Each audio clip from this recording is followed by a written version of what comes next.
ব্যৱহাৰিক জীৱনত আমি পৰিশ্ৰম কৰিবলৈ শিকিব লাগিব। অপ্ৰয়াসে ধন আহৰণৰ প্ৰৱণতা ঈশ্বৰ প্ৰাপ্তিৰ অন্তৰায়। অসৎ উপায়েৰে ধন ঘটা, সেই ধন ঘটি পাপ ক্ষয়ৰ বাবে কিঞ্চিত অংশ ভগৱানৰ কামত অৰ্পণ কৰা, এই দুইটাই পাপ কথা। যিটো কাম আমাৰ যথোপযুক্ত পৰিশ্ৰমৰ যোগেদি নিৰ্ণীত হৈছে, সেইটোহে আমাৰ প্ৰকৃত পাৰিশ্ৰমিক। এতিয়া আমি আমাৰ সামগ্ৰিক জীৱনত পৰিশ্ৰম কৰিবলৈ শিকিব লাগে। পৰিশ্ৰমৰ যোগেদি সঞ্চয় হোৱা অৰ্থ বা দ্ৰব্যই তাৰ দশাংশ সমাজ জীৱনৰ উত্তৰণৰ বাবে দান কৰিব লাগে। এই যিটো পৰিশীলিত জীৱন, এই ব্যৱহাৰিক জীৱন যাত্ৰাত আমি এইকেইটা কথা যদি লৈ নচলো, তেতিয়াহ'লে সেই জীৱনৰ কেতিয়াও মূল্য হ'ব নোৱাৰে। এক কথা হ'ল আমি পৰিশ্ৰম কৰিবলৈ শিকিব লাগে। পৰিশ্ৰমৰ ভাগ আছে, অসৎ পৰিশ্ৰমৰ কোনো মূল্য নাই। সৎ পৰিশ্ৰমে আমি অৰ্জন কৰিবলৈ শিকিব লাগে। অৰ্জিত সম্পদৰ দশাংশ সৎ কামত ব্যয় কৰিব লাগে। আৰু এনেদৰে সৎ কামত ব্যয় কৰি কৰা ভোগে কেতিয়াও আমাৰ অপকাৰ নকৰে। আপুনি অৰ্জিত ধনৰ যদি দশাংশ সৎ কামত ব্যয় কৰিছে, বাকী 90% আমি য'ত আপোনাৰ ব্যৱহাৰিক জীৱনত য'তেই নলগাওক, সি পূৰ্ণ প্ৰস্ফুটিত হৈ আহিব। চাবচোন, কুঁৱা এটাৰ পৰা যিমানেই পানী উলিয়াই থকা, তলৰ পৰা নিৰ্মল পানী আহি থাকে। কিন্তু যেতিয়া বহুদিন ব্যৱহাৰ কৰি নকৰাকৈ পেলাই থোৱা হয়, সেই কুঁৱাটো কোনো ব্যৱহাৰ নকৰে। অৰ্থাৎ আমাৰ কেইবাটাও পৰিক্ৰমাই দি আমাৰ জীৱনলৈ ধন, সম্পদ, ঐশ্বৰ্য, বিভূতি আহে। আৰু সেই ঐশ্বৰ্য, বিভূতি, ধনক যথোপযুক্তভাৱে যদি জগত কল্যাণকে আদি কৰি সামগ্ৰিক প্ৰতিশ্ৰুতি হৈ যদি আমি একাত্ম নকৰোঁ, তাৰ যিটো ধাৰাবাহিকতা সেইটো পূৰ্ণ হৈ পৰে, বা যাৰ ফলস্বৰূপে এটা সমৃদ্ধ জীৱন হঠাতে স্তিমিত হৈ যাব পাৰে। সেইকাৰণে জীৱনত সৎ পৰিশ্ৰম কৰিব লাগিব। অৰ্থাৎ ব্যৱহাৰিক জীৱনত আমি পাৰিশ্ৰমিক হ'ব লাগিব। পাৰিশ্ৰমৰ যথাৰ্থ মূল্য আৰু বিনিয়োগ ঘটাব পাৰিব লাগিব। সেইটো হ'ল আমাৰ ব্যৱহাৰিক জীৱন। সামাজিক জীৱনত আমাৰ পাৰদৰ্শিতা লাগিব। আজি চাব, সমাজত বা এটা ক্লাছৰুমত সেইকেইজনহে স্বীকাৰ কৰা হয় যিকেইজনৰ কোনো নহয় কোনো এটা ক্ষেত্ৰত দক্ষতা আছে। কোনোবা এজন ছাত্ৰ যদি পঢ়াত বেয়াও হয়, তেওঁ খেলা ধূলা হওক বা অন্যান্য নৃত্য, গীত, অভিনয় আদিত যদি দক্ষতা থাকে, তেওঁ শ্ৰেণীকোঠাটোত এটা বিশেষ মৰ্যাদা পায়। অৰ্থাৎ সমাজ জীৱনে অপাৰদৰ্শী ব্যক্তিক কেতিয়াও মনত নাৰাখে। এইটো সমাজক দুখ দি লাভ নহ'ব। এইটো সমাজক কেতিয়াও দুখ দি লাভ নাই। সেইকাৰণে জীৱনত আমি পাৰদৰ্শী হ'বলৈ শিকিব লাগে। অৰ্থাৎ সামাজিক জীৱনত আমাৰ পাৰদৰ্শিতা লাগিব। সাংসাৰিক জীৱনত আমাৰ প্ৰেম লাগিব। আজিকালি চাবচোন, সংসাৰবিলাক সৰু সৰু আমাৰ ৩-৪জনৰ মাজতে আমাৰ একোখন সংসাৰ, কিন্তু তাতো সম্প্ৰীতি নাই। তাৰ মাজতো বিভিন্ন ধৰণৰ অসূয়া অশান্তি। ইয়াৰ মূলভূত বস্তুটো হ'ল প্ৰেমৰ দৈন্যতা। প্ৰেমৰ দৈন্যতাৰ বাবে আমাৰ বহু সংসাৰ অকালতে থান বান হৈ গৈছে। তাৰ সমান্তৰালভাৱে আধুনিক উপজীৱৰ অপপ্ৰয়োগটো আছে। আধুনিক সমাজ ব্যৱস্থাৰ লগত বৰ্তি থাকিবলৈ আমাক সকলো বস্তু লাগিব, শুদ্ধ কথা। আজি এই মাইকটোৰ শব্দ উচ্চাৰণ ৰীতি ভাল হোৱাৰ বাবে 10জনে শুনিব পাৰিছে, বা আপোনালোকে শুনি থাকিব পাৰিছে, অন্ততঃ অশান্তি পোৱা নাই। কিন্তু এই মাইকটো সভ্যতাৰ দান। সংস্কৃতি আৰু সভ্যতা দুইটা বস্তু একে নহয়। এইটো আমি সদায় মনত ৰাখিব লাগিব। মাইকটো মুখ্য নহয়, মুখ্য হ'ল আমাৰ ভাগৱত সংস্কৃতি।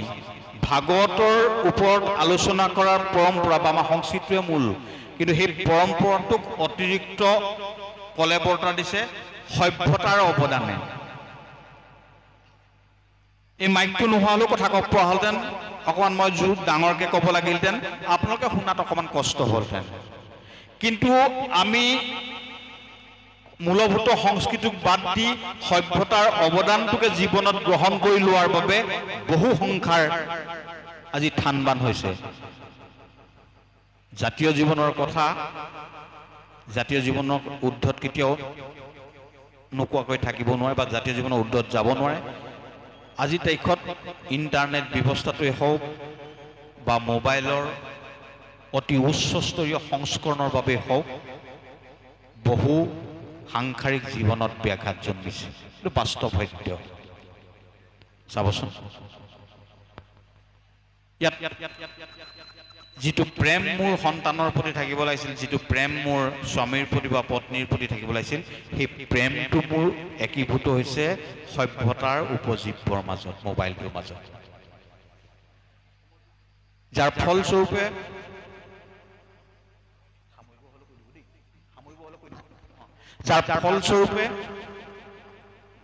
যাৰ ফলস্বৰূপে আধুনিক উপজীৱ্যক অত্যাধিক আদৰি লোৱাৰ বাবে আমাৰ সমাজ ব্যৱস্থাৰ মাজত এটা প্ৰভাৱ পৰিছে।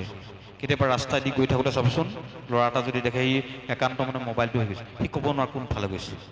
এই প্ৰাণৰ বাবেও সংশয়জনক। এই যিটো একনিষ্ঠতা, এইটো অতি দুৰ্ভাগ্যজনক।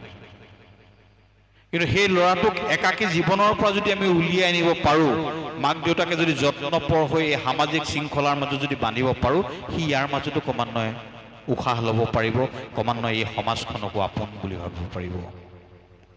আৰু সেইকাৰণে মূলভূত বিষয়টো হ'ল এক প্ৰেমৰ দোলেৰে সকলোকে বান্ধি ৰখাৰ এটা চেষ্টা কৰিব লাগে। প্ৰেমহীন পৃথিৱীখন বন্ধ্যা, প্ৰেমহীন সমাজখন বন্ধ্যা, প্ৰেমহীন সংসাৰখন বন্ধ্যা, প্ৰেমহীন জীৱন যাত্ৰা বন্ধ্যা। সেইকাৰণে সাংসাৰিক জীৱনত আমি প্ৰেমৰ সৈতে একীভূত হ'বলৈ শিকিব, অৰ্থাৎ সাংসাৰিক জীৱনত আমাক প্ৰেম লাগিব, ভাল পোৱা লাগিব, সহমৰ্মিতা লাগিব। আৰু 4 নম্বৰ কথাটো হ'ল ব্যক্তিগত জীৱন। মোৰ যিটো উত্তৰিত জীৱন বুলি ভাবিছোঁ বা মোৰ আৰু 20 বছৰৰ পিছত যিটো জীৱনৰ ভাৰ লৈ মই গতি যাত্ৰা কৰিব লাগিব, সেইটো জীৱনত পবিত্ৰতা লাগিব। মই কোৱাৰ কথা মাজত মোৰ সংগতি থাকিব লাগিব। কায়িক, বাৰ্ষিক, মানসিক এই তিনিওটা পবিত্ৰতা লাগিব। মোৰ কথাৰ মাজত পবিত্ৰতা থাকিব লাগিব, মোৰ বাহ্যিক আভৰণৰ মাজত পবিত্ৰতা থাকিব লাগিব, আৰু মোৰ মানসিক চিন্তা চেতনাৰ মাজত পবিত্ৰতা থাকিব লাগিব। অৰ্থাৎ সেই পবিত্ৰতাহে মোক পৰলৌকিক জীৱন প্ৰদান কৰিব। এই যি পবিত্ৰতা, সেই পবিত্ৰতাৰ বিষয়ে মই জানিম আৰু পৰম ব্ৰহ্মই জানিব। তৃতীয় কোনো শক্তি নাই ইয়াক জনাৰ ভিতৰত। এইটো হ'ল শ্ৰীমদ ভাগৱত পুৰাণৰ মূল শিক্ষা। ই হ'ল গ্ৰন্থৰ সাৰ, জীৱনৰ ব্যৱহাৰ, ভগৱানৰ স্বৰূপ। এই 3টা কথা ক'লোঁ। গৃহস্থী জীৱনৰ 7টা সূত্ৰ ইয়াৰ মাজত একনিষ্ঠ হৈ আছে। প্ৰথম কথাটো হ'ল সংযম। প্ৰথম সংযমৰ পৰকাষ্ঠা আমি দেখা পালোঁ দ্ৰৌপদীৰ যোগেদি প্ৰথম স্কন্ধত।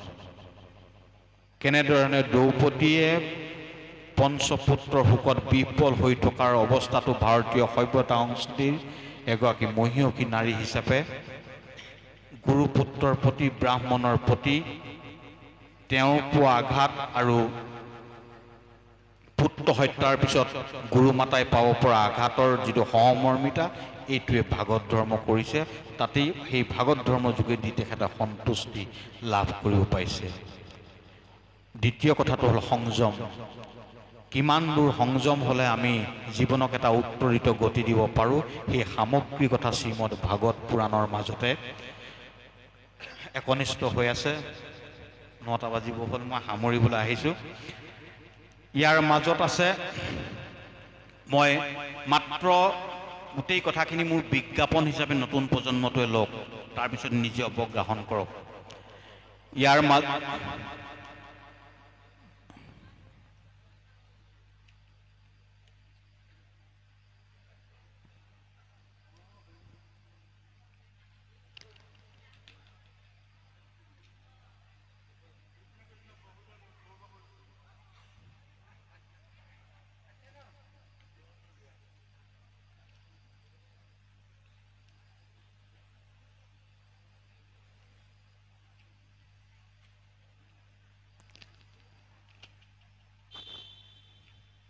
2 নম্বৰ সূত্ৰটো প্ৰথম হ'ল সংযম, দ্বিতীয় কথাটো হ'ল সন্তুষ্টি। সন্তুষ্টিৰ ক্ষেত্ৰত মই ক'বলৈ পাহৰি গ'লোঁ, বহলাই নকওঁ। যেতিয়া মহাপ্ৰভু যাবলৈ ওলাইছে তেতিয়া হেৰিয়ে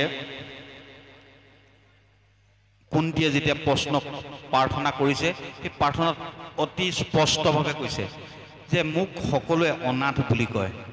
মোৰ জন্ম হৈছিল সুৰসেনৰ বংশত, নাম আছিল তেতিয়া পৃথা। কুন্তীৰ প্ৰথম নাম আছিল পৃথা। কোনো এক মুহূৰ্তত প্ৰতিশ্ৰুতিবদ্ধ হৈ থকা মোৰ দেউতাই মোক দান দিলে, মোৰ নাম পালোঁ কুন্তী। কুন্তী ভোজৰ মোক সমৰ্পণ কৰিলে, নাম পালোঁ কুন্তী। তাৰপিছত মই বিবাহ হ'ল পাণ্ডুৰ লগত। পাণ্ডু যাৰ লগত কেতিয়াও প্ৰতিগমন কৰিব নোৱাৰি, যিজন পূৰ্বেই বেমাৰগ্ৰস্ত। আৰু তাৰপিছত কোনো এক একাকী মুহূৰ্তত সেই পাণ্ডুৱেও এই পৃথিৱীৰ পৰা গুচি গ'ল। পাণ্ডু গুচি যোৱাৰ পিছত আমি দুগৰাকী পত্নী এগৰাকী সতী যাব লাগিছিল। মই সতী যাবলৈ বিচাৰিছিলোঁ, মাতৃক 5টা সন্তান গতাই থৈ যাব বিচাৰিছিলোঁ। তেতিয়া সেই মুহূৰ্তত মাতৃয়ে কান্দি কান্দি ক'লে যে মোৰ সন্তান দুটা আপোনাৰে দান। মোৰ নিজস্ব প্ৰচেষ্টাই মই সন্তান লাভ কৰা নাই, মই আপোনাৰে দান। কিন্তু তথাপিতো মই ভাবোঁ এই দুটা মোৰ সন্তান, সেই 3টা আপোনাৰ সন্তান। অৰ্থাৎ আপোন পৰ ভাৱ এবেগলৈ হ'লেও মোৰ অন্তৰত আছে। আৰু 5টা পুত্ৰই কিন্তু আপোনাক একান্তৰূপে মাতৃ বুলি ভাবে। গতিকে মই এই পঞ্চপুত্ৰক জীৱনৰ উত্তৰিত শিক্ষা দিব নোৱাৰিম শুদ্ধভাৱে। সেইবাবে মই সতি যাওঁ, আপুনি 5টা সন্তানৰ দায়িত্ব লওক। ভাবি চাওক, এগৰাকী বিধৱা মাতৃয়ে কোনো এক মুহূৰ্তত কৰা সিদ্ধান্তৰ বাবে আজি আমি এই স্থানত ভাগৱত কথা পাতিব পাৰিছোঁ যুধিষ্ঠিৰৰ যোগেদি। সেই যি কৈছে সকলোৱে মোক অনাথ বুলি কয়, কিন্তু মই কুন্তীয়ে কৈছে যে মই সদায় নাথযুক্ত। কিয়নো মই প্ৰতিটো ক্ষণত মই তোমাক স্মৰণ কৰি আছোঁ, তুমি মোৰ কাষত আছা। গতিকে সদায় তুমি আছা, তুমি মোৰ নাথ হিচাপে আছা। সকলোৱে মোক কয় দুৰ্ভগীয়া বুলি, কিন্তু মই ভাবোঁ মই দুৰ্ভগীয়া সেই মুহূৰ্তত, যি মুহূৰ্তত মই তোমাক পাহৰিছোঁ সেই মুহূৰ্ততে মই দুৰ্ভগীয়া। আৰু মই আজিও এই তোমাৰ সন্মুখত কৈছোঁ, মই বিপদৰ উপৰি বিপদ বিচাৰিছোঁ। যুধিষ্ঠিৰৰ ৰাজমাতা হিচাপে মই অকণ্টকা ভাৰতৰ ৰাজমহিষী হ'ম, এই স্বপ্ন মোৰ নাই। মই কেৱল দুখৰ উপৰি দুখ বিচাৰিছোঁ, কিয়নো দুখ থাকিলেহে মই তোমাক স্মৰণ কৰিম, আৰু তোমাক স্মৰণ কৰিলে তোমাক প্ৰাপ্তি হ'ম। এইটো সন্তুষ্টিৰ পৰাকাষ্ঠা। তাৰপিছত সন্তান কেনেকৈ আহে বোলে দ্বিতীয় অদিতিৰ কাহিনী আছে। তৃতীয় 7ম স্কন্ধত সংবেদনশীলতা কেনেধৰণে হ'ব লাগে, 9ম স্কন্ধত আছে ৰামৰ সম্পৰ্কে সংকল্প কেনেকুৱা হ'ব লাগে। সংকল্প হ'ব লাগে শুকদেৱৰ দৰে, সংকল্প হ'ব লাগে পৰীক্ষিতৰ দৰে, যি সংকল্পৰ যোগেদি মৃত্যুঞ্জয়ী যাত্ৰা এক ৰচনা কৰিব। সক্ষমতা কেনেদৰে হ'লে ভাৰত যুদ্ধত 61 সম্ৰাট হ'ব পাৰে, এয়া যুধিষ্ঠিৰৰ যোগেদি শিকিব পাৰি। আৰু সমৰ্পণ কেনেকুৱা হ'ব লাগে, ইয়াৰ একাধিক উদাহৰণ আছে। মই এটা শ্লোকেৰে সমৰ্পণৰ কথা কৈছোঁ। দ্ৰৌপদীক যেতিয়া বস্ত্ৰহৰণ কৰিছে, দ্ৰৌপদীয়ে প্ৰথমতে এখন হাতে বস্ত্ৰ ধৰি ভগৱানক মাতি আছে, ভগৱান অহা নাই। তাৰপিছত দেখিলে মোৰ ইয়াত পঞ্চস্বামী আছে, মোৰ শহুৰসকল আছে, মোৰ ককাসকল আছে, কোনো কিন্তু আজি এই দুৰ্যোগৰ মুহূৰ্তত মোৰ হৈ থিয় হোৱা নাই। সেই মুহূৰ্তত 2খন হাত এৰি পেলাই একান্ত মনে ভগৱানক সমৰ্পণ কৈছে নৈবমে পতয়সন্তি ন পুত্ৰ ন চ বান্ধৱ ন ভাতৰ নৈব পিতা নৈব ত মধুসূদন চতুৰ্ভি কাৰণে কৃষ্ণ তয়ে ৰক্ষাস্মি নিত্যস সমন্ধাত গৌৰৱাত সখ্যাত প্ৰভুত্বই নচকেশৱ। মোৰ ইয়াত ভাই নাই, ভাতৃ নাই, স্বামী নাই, পিতৃ নাই, মোৰ ইয়াত কোনো নাই, মোৰ তোমাৰ বাহিৰে কোনো নাই। মই এৰি দিলোঁ, মোক উলংঘন কৰে, মোক কি কৰে ক'ব নোৱাৰোঁ, কিন্তু মই উদ্ধ হস্তেত কৈছোঁ কেৱল তুমি আছা আৰু তুমি মোক ৰক্ষা কৰিব লাগিব। সমন্ধাত তোমাৰ মোৰ মাজত এটা সম্বন্ধ আছে। গৌৰৱ, তুমি ঐশ্বৰ্যশালী ভগৱান, তোমাৰ গৌৰৱ আছে। সমন্ধাত গৌৰৱাত সখ্যাত, তোমাৰ মাজত সখীত্বৰ সম্পৰ্ক আছে, তোমাৰ সখীৰ পত্নী। সমন্ধাত গৌৰৱাত সখ্যাত প্ৰভুত্বেই নচকেশ হ'ব, তুমি সৰ্বসমৰ্থৱান ভগৱান, তোমাৰ সকলোতে প্ৰভুত্বতা আছে। এই 4টা কাৰণতে তুমি মোক উদ্ধাৰ কৰিব লাগে। এনে সমৰ্পণ যুক্ততা থাকিলে যিকোনো ৰমণীয়ে পৰম ব্ৰহ্মৰ কৃপা লাভ কৰিব পাৰিব। ই সমৰ্পণৰ এক অন্যতম জীৱন্ত উদাহৰণ। মহাপুৰুষ শ্ৰীকৃষ্ণদেৱ যাবলৈ ওলাইছে, দ্ৰৌপদী সুভদ্ৰা আহিছে, নিজৰ ভনীয়েক সুভদ্ৰাৰ ইপিনে পুত্ৰ অভিমন্যুক বধেই হ'ল যুদ্ধত। প্ৰভুৱে আলিঙি ধৰি স্নেহৰ ভনী সুধিছে যে তই মোৰ পৰা এই মুহূৰ্তত কি বিচাৰ ভাবিছক সুভদ্ৰাই বিচাৰিব লাগিছিল সেই মুহূৰ্তত যে মোৰ এটাই মাত্ৰ সন্তান আছিল তুমিতো মৃত চান্দিপনী ৰক্ষীক মৃতপুত্ৰ আনি দিলা মোৰ এই পুত্ৰক আনি দিয়া কিন্তু সমৰ্পণ উচ্চস্তৰীয় ভগৱানৰ ভগ্নী আৰু সেইকাৰণে তেওঁ ভগৱানৰ ভগ্নী হ'ব বিচাৰে তেওঁ চিধাই কৈছে কৃষ্ণ তদীয় পদপংকজ পঞ্জনান্তে অদ্যয়েব বিশতু মানসু ৰাজহংস পান পয়ান সময় কফবাতপীতে কণ্ঠাবৰুদো বিদো স্মৰণং কুতস্তে হে কৃষ্ণ তজু পাদ পদ্ম নামঘোষাত আছে হে কৃষ্ণ তজু পাদ পদ্ম পঞ্জৰৰ ভিতৰে মূৰ মন ৰাজহংস পক্ষী থাকুক প্ৰভু সৰ্বদা প্ৰাণপয়ানৰ সময়ত কফবাতপিত্ত আদি যত কণ্ঠ নিৰোধনে তোমাৰ স্মৰণ কথা এতিয়াতো দূৰ কথা মোৰ শক্তি সামৰ্থ্য আছে তোমাৰ নিত্য স্মৰণ কৰিম যেতিয়া মোৰ জীৱনৰ শেষ কাল আহিব কফ বাত পিত্তই যেতিয়া মোক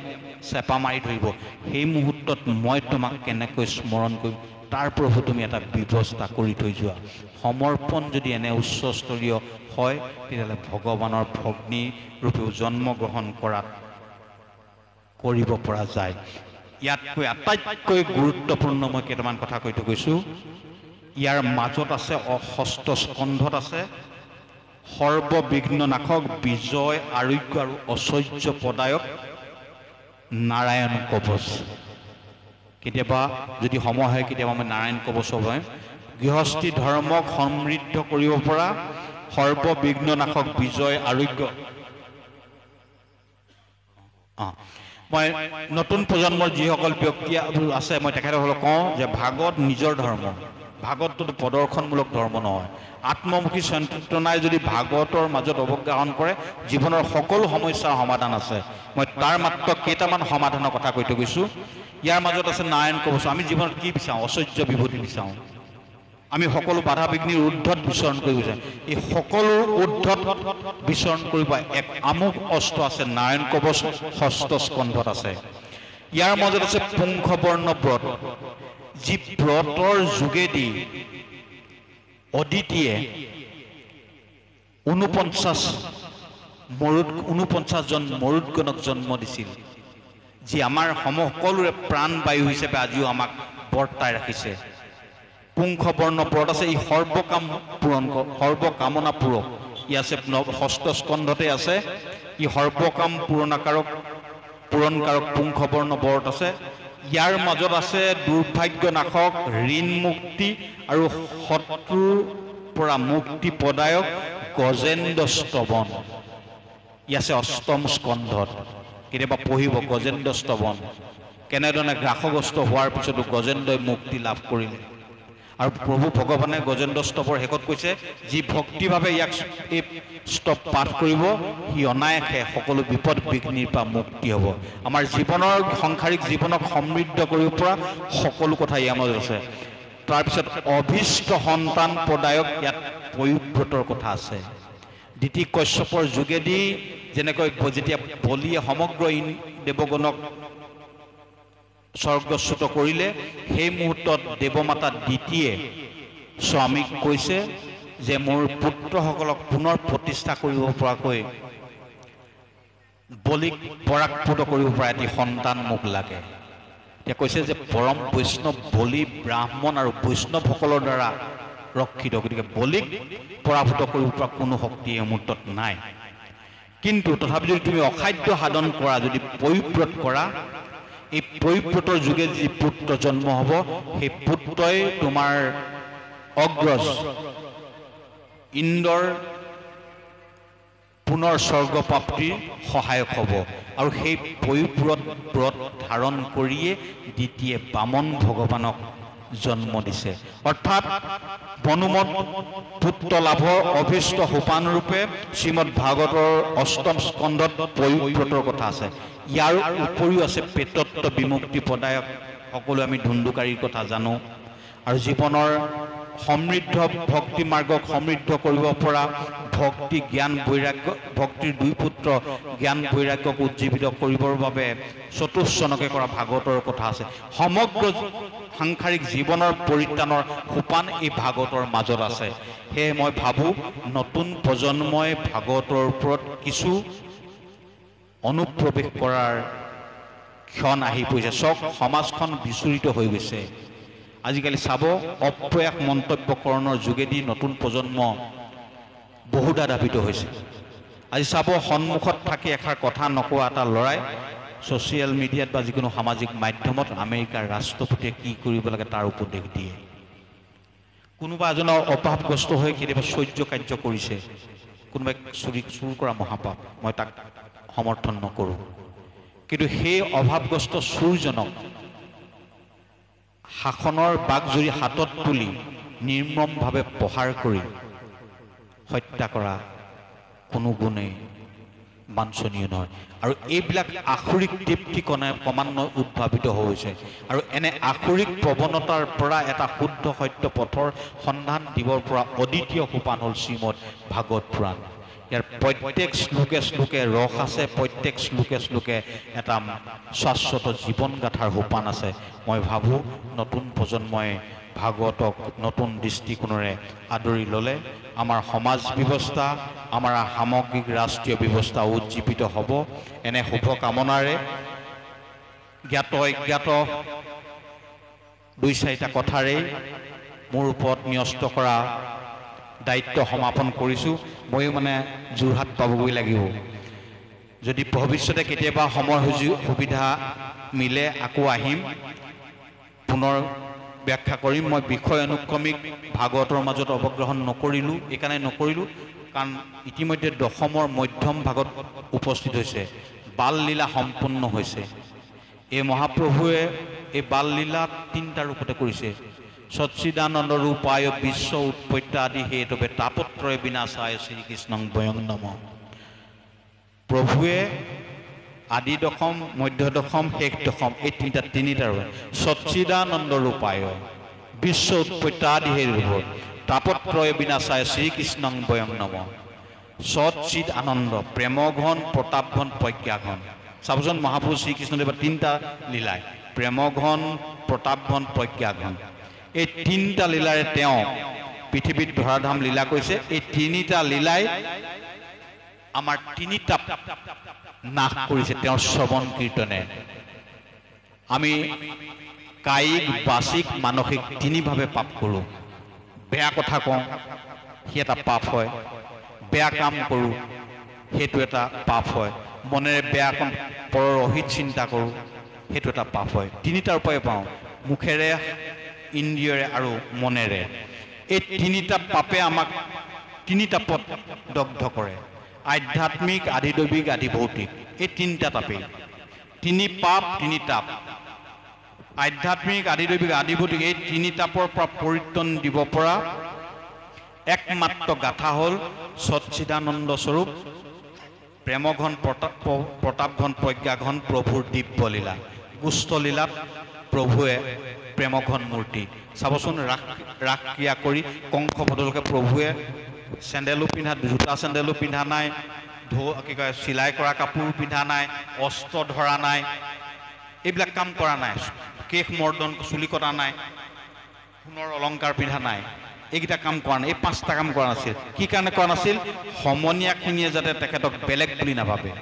ইয়াত যিজন মানুহৰ অত্যাধিক সাজ সজ্জাৰ মাজত পৰিৱৰ্তন আছে, সেই মানুহজনক প্ৰত্যেকে বেলেগ দৃষ্টিয়ে চায়, যাতে প্ৰভুৱে কোনো কাৰণতে তেখেতৰ অনুচৰসকল, তেখেতৰ সংগীসকলৰ ভাৱ যাতে বিচ্ছুৰিত নহওক তেওঁৰ পৰা। সেইবাবে এই পাঁচটা কাম কৰা নাই। কেৱল প্ৰেমৰ মধুৰ মূৰ্তিৰূপে তেখেতে কৰ্ম সম্পাদন কৰিছে। তাৰপিছত কংস বধ কৰাৰ পিছতে প্ৰভুৱে শিক্ষা গ্ৰহণৰ কাৰণে চান্দিপনী আশ্ৰমলৈ গৈ 64 দিনত 64 কলা শিকি তাৰপিছত মথুৰালৈ প্ৰত্যাগমন কৰিছে। তাত কংসবধৰ পিছত জৰাসন্ধৰ অত্যাচাৰৰ বাবে প্ৰভুৱে তাত নাথাকি কেৱল মাত্ৰ যুদ্ধৰ যোগেদি পদাতিক বা অন্যান্য সৈন্যক্ষয় ৰোধ কৰিবৰ বাবে দ্বাৰকালৈ গুচি গৈছে। দ্বাৰকাৰ পৰা তেওঁ প্ৰতাপঘন, শৌৰ্য বীৰ্যশালী।